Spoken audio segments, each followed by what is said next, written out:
Bismillahirrahmanirrahim. Assalamualaikum warahmatullahi wabarakatuh.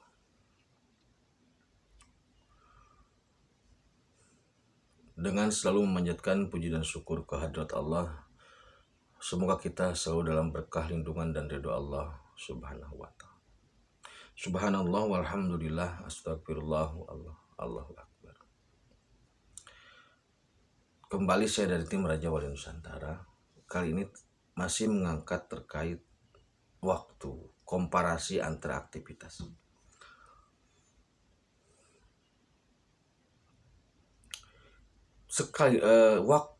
Waktu merupakan entitas yang niscaya. Waktu tidak bisa dimajukan, tidak bisa dimundurkan. Waktu tidak bisa dipercepat, tidak bisa diperlambat.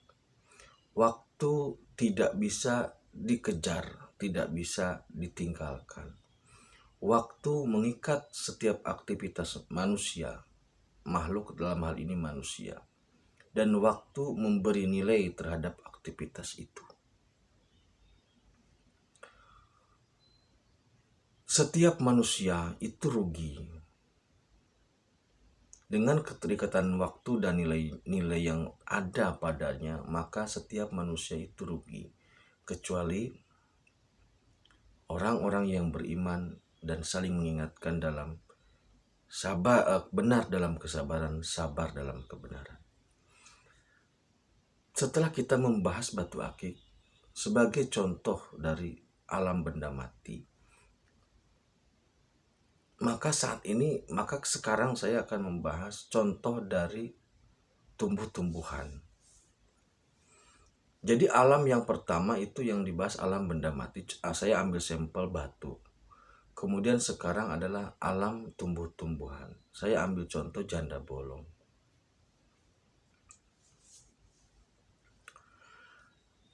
Kembang atau tanaman hias janda bolong lah. Ini memang unik, itu loh.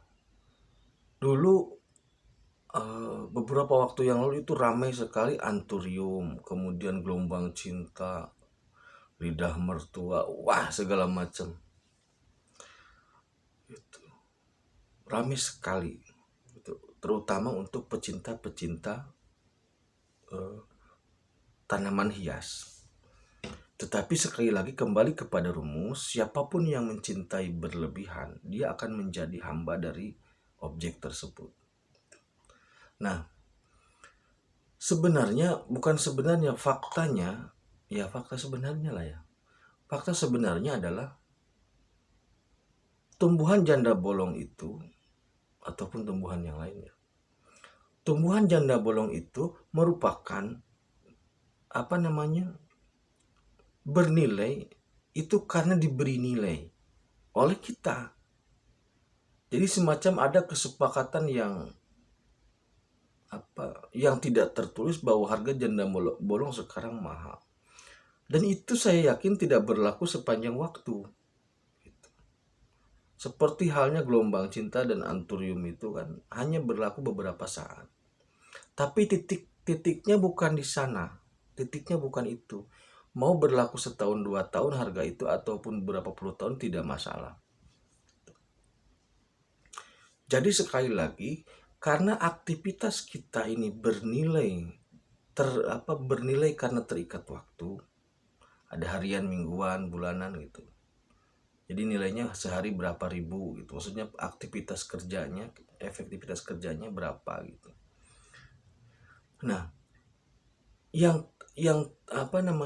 kita bisa mampu dan bisa secara umum, secara bersama-sama memberi nilai terhadap janda bolong itu.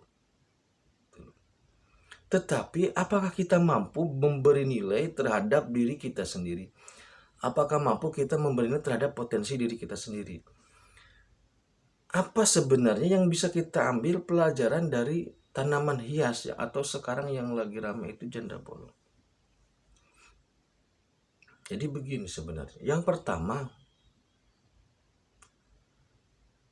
potensi yang ada dalam suatu tanaman hias, baik itu keunikannya atau keindahannya atau karakteristiknya, Karena ada tanaman hias yang hanya mekar sekali setahun. Kembang Wijaya Kusuma itu saya pernah lihat pas mekarnya, kemudian setelah itu layu. Jadi nilainya itu berbeda karena potensi keunikan, karena potensi keindahan, karena harum dan sebagainya. Seperti halnya mawar. Sampai saat ini mawar itu menjadi simbol, walaupun dia berduri, menjadi simbol hubungan. Maksudnya sebagai simbol bukan keharmonisan, keromantisan. Nah, pemberian nilai terhadap bunga, terhadap kembang, terhadap tanaman hias, terhadap tumbuh-tumbuhan yang lain itu memang tingkatan atau levelnya berbeda, tetapi tetap dalam koridor kesepakatan umum. Nah, kalau tumbuhan saja mampu diberi nilai oleh kita, apakah kita bisa memberi nilai? Walaupun tetap yang memberi nilai jangan kita sendiri, tapi orang lain. Kita cukup memunculkan potensi dan biarlah orang lain yang menilai potensi apa yang ada dalam diri kita. Apakah kemampuan IT atau kemampuan furniture atau kemampuan montir dan sebagainya. Tetapi yang paling penting adalah begini. Tanaman hias itu atau janda bolong itu sebenarnya janda bolong wajar ya, janda bolong wajar. Yang tidak wajar perawan bolong. Tapi juga perawan bolong, kalau nggak bolong nggak bisa napas, nggak bisa makan. Sebenarnya tanaman hias itu atau janda bolong atau tumbuhan lain lah, kasihan janda bolong sebut. Kenapa dia bernilai dan kenapa banyak orang yang suka merawatnya?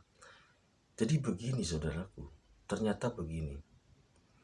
Manusia itu menanam, baik itu tanaman hias ataupun tumbuhan yang lain, itu ada semacam kesenangan tersendiri. Contoh begini, kita menanam pohon mangga, disiramin tiap hari, pertumbuhannya dilihatin, kemudian berbuah, kita senang gitu loh. Jadi memetik buah dari pohon sendiri itu rasanya, kepuasannya, kebahagiaannya berbeda dengan membeli mangga atau buah apapun yang dari pasar gitu. Kemudian tanaman hias atau kembang-kembang yang indah itu setiap hari kita tanamin, muncul bunganya, kemudian daun segala macam seiring periode waktu. Nah, jadi tanaman hias itu, bunga itu, tumbuhan itu kita siramin, dan kita siramin, ternyata memberi kebahagiaan terhadap manusia yang menyiraminya itu, atau bahkan memberi kebahagiaan terhadap orang lain yang melihatnya. Sekali lagi, ketika tanaman itu disiram atau dikasih pupuk dan air lah gitu, maka tanaman itu memberi kebahagiaan kepada orang yang menyiramnya atau bahkan kepada orang lain yang melihatnya.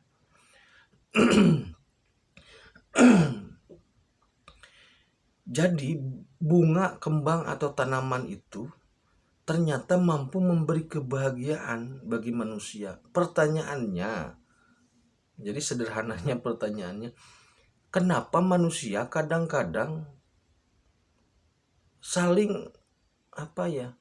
tidak saling memberi keindahan terhadap sesamanya. Jadi kadangkala atau seringkali manusia yang satu dengan yang lainnya itu kusam, kecut, wajahnya itu tidak mengenakan, bikin gedek, bikin kesel, bikin jengkel. Kenapa? Tanaman saja mampu memberi kebahagiaan. Gitu. Tetapi kenapa manusia yang satu dengan manusia yang lain seringkali merasa kesulitan untuk saling membahagiakan. Padahal manusia diberi alat kelengkapan, perangkat hidup yang lebih lengkap dibanding dengan tumbuhan. Jadi setelah saya tanya janda bolongnya, kenapa orang itu senang, kenapa tanaman itu bernilai? Karena ternyata tanaman itu bisa memberikan kebahagiaan kepada pemiliknya, penyiramnya, atau bahkan kepada orang lain. Bisakah kita memberikan kebahagiaan kepada sesama kita. Jangan kalah oleh tanaman. Tetapi tetap harus hati-hati bahwasanya siapapun yang menjadi pecinta yang berlebihan terhadap sesuatu, terhadap janda bolong, maka sebenarnya kita sudah menjadi hambanya. Tetap beriman dan beramal soleh, saling mengingatkan benar dalam kesabaran, sabar dalam kebenaran. Terima kasih. Akhirul kalam. Assalamualaikum warahmatullahi wabarakatuh.